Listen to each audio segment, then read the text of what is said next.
Hello guys, welcome to my mini vlog. તો આજે accident થયું હતું મારું, ખબર નહીં કેમનું અચાનક આ બધું થઈ ગયું.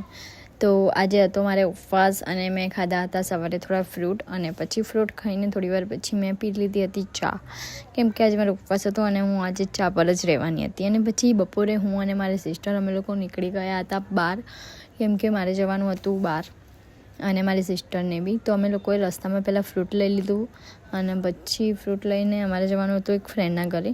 તો તમે જોઈ શકો છો કે મારા હાથમાં કેટલું બધું વસ્તુ છે. અને પછી અમે લોકો પહોંચી ગયા હતા અમારે જ્યાં જવાનું હતું ત્યાં અમારે ફ્રેન્ડના ઘરે. અને પછી અમે લોકોએ ત્યાં થોડીક વાર તારક મહેતા જોયું, બહુ જ મજા આવી ગઈ ત્યાં બેસવાની. અને પછી સાંજે હું જતી રહી હતી મંદિર, અને મંદિરથી રિટર્ન આવતા પછી જ થયું હતું મારું એક્સિડન્ટ. અને અત્યારે તો મારો પગ બહુ જ સોજાઈ ગયો છે. તો thank you for watching guys. Like, comment, share અને ફોલો કરી લેજો.